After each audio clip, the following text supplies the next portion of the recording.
श्री सीताराम, श्री सीताराम, श्री सीताराम, श्री सीताराम।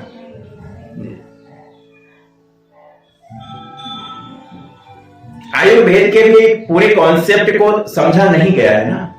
आहार विहार में ही बहुत सारा कंप्रोमाइजेशन आजकल आयुर्वेद का चिकित्सा जगत कर रहा है, जिसकी नींव पर यह आयुर्वेद खड़ा हुआ है। वही आहार विहार का फाउंडेशन अब पूरी तरह से जर्जरित होता जा रहा है। शायद इसीलिए आयुर्वेद के ऊपर से लोगों का विश्वास कम होता जा रहा है। आहार विहार की जब बात आती है तो रोगी का आहार विहार और स्वस्थ व्यक्ति का आहार विहार दोनों के लिए अलग अलग व्यवस्था की गई है। अधिकतर हमारा कार्य पेशेंट्स के साथ होता है, इसलिए रोगी के आहार विहार की चर्चा सर्वप्रथम करते हैं। सामान्य क्रम को अगर देखा जाए तो प्रातः सूर्योदय से पूर्व का उत्थान, तत्पश्चात दंत धावन। दंत धावन में आवड़ बावड़, नीम, करंज, अपामार्ग की जड़ अथवा उसकी टहनी। इसके अतिरिक्त दोष की विकृति के अनुसार भी अलग अलग दातून का प्रयोग बताया गया है। मतलब कितना सूक्ष्म चल रहे हैं आयुर्वेद में। तीव्रता से रोग मिटे इसके लिए पूरे दिन की आहारचर्या है, पूरे दिन की विहारचर्या है। उसके बावजूद भी हम मात्र और मात्र दवाइयों से स्वास्थ्य खोज रहे हैं। आंखों को कैसे धोना है, मुंह को कैसे धोना है, ऑयल पुलिंग, डंडोस सामान्य क्रम है हर एक दर्दी का, हर एक पेशेंट का।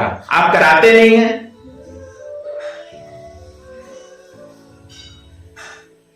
सामान्य क्रम ही इतना हो जाता है कि किसी अन्य चिकित्सा क्रम की आवश्यकता नहीं पड़ती है, क्योंकि उसमें कंप्रोमाइज किया तो फिर चिकित्साओं का भी कोई महत्व नहीं रह जाता है। फिर रोगी में भी वर्गीकरण, असाध्य, कष्ट साध्य, एक दोष विकृति, द्विदोष विकृति, त्रिदोषज विकृति, सन्निपातज, अलग अलग अवस्थाओं में जठराग्नि के बलाबल को देखते हुए आहार की व्यवस्था की जा रही है। ज्यादातर पेया, यूस, मांड, फांड, जितने भी आहार की औषधियां हैं वह रस आहार के रूप में अधिकतर हैं और इनको संस्कारित करके शुद्ध तिल के तेल में अथवा शुद्ध गाय माता के दूध से दही बनाकर मथा हुआ मक्खन, उसको बिलोना का घी कहते हैं। बहुत लोग प्रश्न कर देते हैं कि बिलोना का घी क्या है, तो 2-3 बार से मैं स्पष्ट कर रहा हूं। उससे उसकी काफी मात्रा रहती है और खाने में भी परंपरागत अनाज उनका अधिकतर उपयोग हुआ है। मूंग की बात आती है तो खाली देसी मूंग, छोटी वाली देसी मूंग, उनका ही प्रयोग कहा गया है। जितना भी जीन का परिवर्तन हुआ, आहार हमारा हाइब्रिड में परिवर्तित हो रहा है अब, तो वैसे ही उनके औषधि गुण भी परिवर्तित होते जा रहे हैं। प्रकृति ने हर एक अनाज में, दाल में, कठोर में, तिलहन में, दलहन में, वनस्पति में, फल में, बीज में, पत्ते में, प्रकृति की सारी रचना में हर एक वस्तु संतुलित रूप में है। किसी एक तत्व को बढ़ा दिया, कम कर दिया, यह सब एक मानवीय मस्तिष्क की विकृति ही है।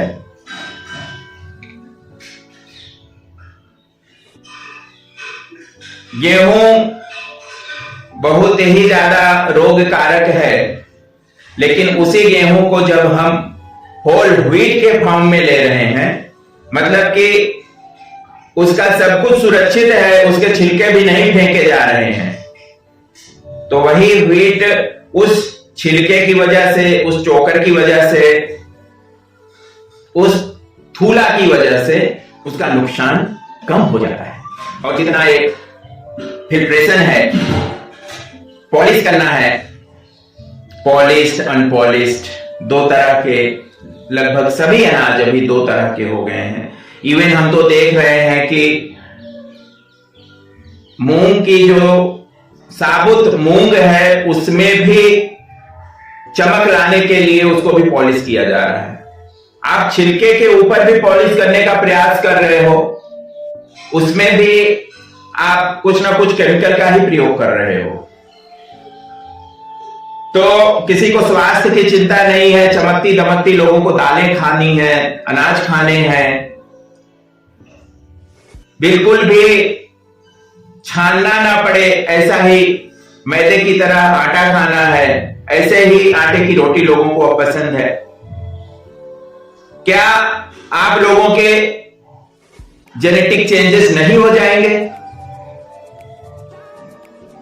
और प्रत्यक्षम किम प्रमाणम, यह जितने भी हाइब्रिड अनाज हैं, ये अनाज दोबारा धरती पर बोने पर उगते नहीं हैं।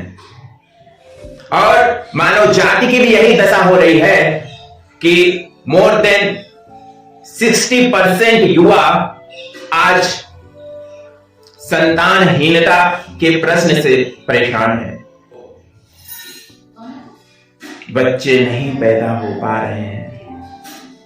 हमारे पास केस हैं, छोटे गांव में ही लगभग 10 से 12 केस, हर एक गांव में केस है, हर एक गांव में केस है। तो एक बड़ा जो मॉडिफिकेशन जीन में हुआ है